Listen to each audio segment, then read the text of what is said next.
After being delayed a whole year, Kraven is finally out. Is it any good? Let's talk about it. When the man comes around.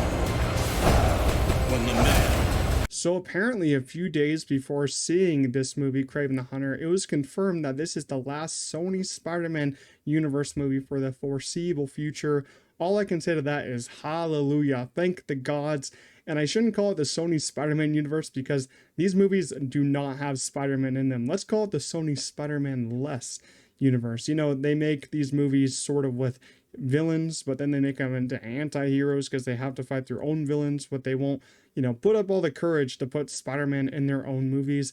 I don't understand that. It really rubs me the wrong way. The closest thing you have to Spider-Man in Kraven the Hunter would be, on the computer, they look at Daily Bugle, and then you have Kraven being afraid of spiders. I don't think that he's afraid of spiders. I don't think that's part of his comics at all. Maybe it is, maybe I'm wrong.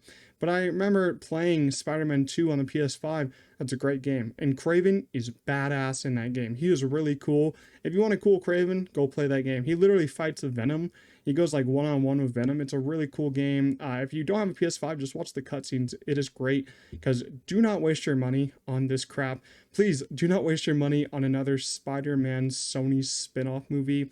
Just go see Sonic 3 next week. Christmas week, you got Nosferatu, you got Baby Girl, you got A Complete Unknown. Those all have great reactions compared to Kraven.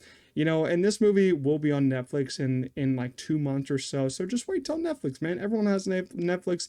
Wait till it hits Netflix, because this movie is not great. How I'd talk about the Sony movies, Morbius, it's fun in a bad way. Madam Web, I'd say, is beautifully bad, because it looks like a great film. Like, the lighting in that movie is kind of spectacular, but just has a lot of bad things in it. And Kraven, I'd say it's a movie of two halves, because the first half is a dreadful, I will say, dreadful slog to get through, man.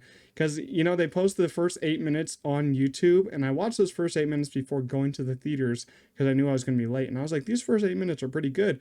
And I got to the theater right at the end of those first 8 minutes, and then we enter a flashback of like Kraven and his brother as like teenagers with his dad. They go hunting, and this is like the origin. And he gets his, I'm not even sure this origin's from the comics, but it's kind of silly.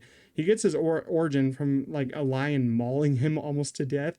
And then the lion's own blood falls into Kraven's own blood, and then it mixes with Calypso's like special essence or something like that. And then he turns into Kraven after being dead for like 3 minutes time. And I was like, okay, that's a little odd, but I'll allow it. And it felt like that flashback sequence went on for like 30 minutes, but probably maybe like 15. It was just a boring flashback sequence full of just lifeless cinematography. But the second half and most of the third act is actually kind of fun. That's where most of the action's at. That's where we get most of Aaron Taylor Johnson being the cool Kraven that we want him to be. But, that doesn't, last for that long. It does take a long time to get there, a long time of waiting. And if you want to wait through all that, just wait until Netflix, as I said, because this just isn't worth it, man. The script, none of these scripts on these Spider-Man less spin-off movies are good. I don't know who's writing these scripts, but they're just not turning out. And, it shows that they're not turning out because they add a lot of ADR to this movie to fix what they've done. And I want to know what they cut out of this movie, because there's a lot of scenes from the trailers that are missing from this movie.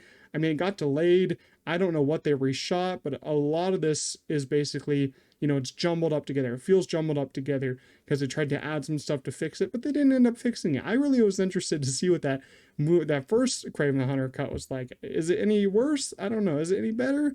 Maybe not, but I don't think it should have been delayed a year, because it seems like you still don't have a great movie on your hands, which we could have probably all have guessed. It still is quite wild to me how Sony keeps getting these Oscar-winning or Oscar-nominated A-list actors for these movies.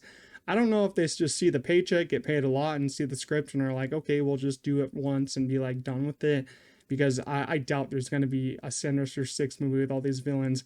I would put a large bet that we're not getting these villains in Sinister Six.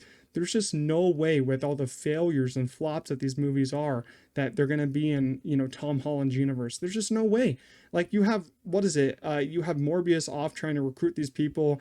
And I don't think that's ever going to come to fruition. But let's get to the cast here. Aaron Taylor Johnson as Kraven himself. He's really good in this movie, but I just don't think that he should be wasting his time with these movies, especially if he does want to be the next James Bond.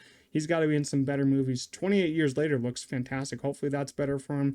Ariana DeBose, another Oscar-winning actress. I think she's good here, but she's kind of wasted. She doesn't get much to do. Fred Heckinger is actually one of my favorite parts about this movie. He's of course was in Gladiator 2 as one of the Emperors, was in Thelma. He's going to be one of my favorite new actors entering this, realm.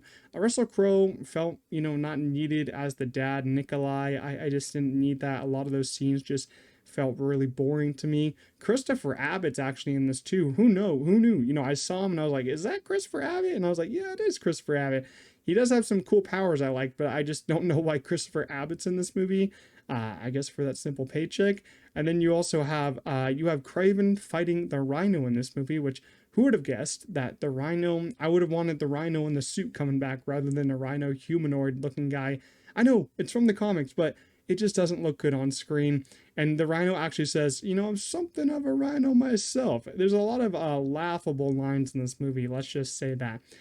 Some of the cinematography is, kind of lifeless. CGI isn't great on some of those scenes. ADR is pretty bad.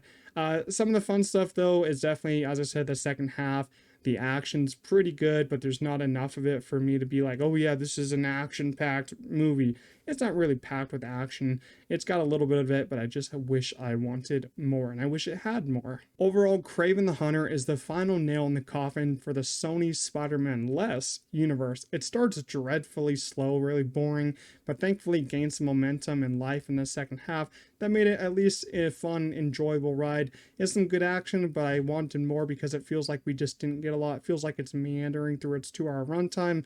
Hopefully Aaron Taylor Johnson gets to be the next James Bond because I need him in some better movies. I'm going to give Kraven the Hunter a 5 out of 10. If you did see Kraven the Hunter, which I hope you didn't, please leave your thoughts down in the comments. Also, if you enjoyed the review, make sure to leave a like, subscribe to the channel. Also, check out my other reviews on YouTube. I post almost 3 times a week, but I'll see you guys in the next one. Peace out.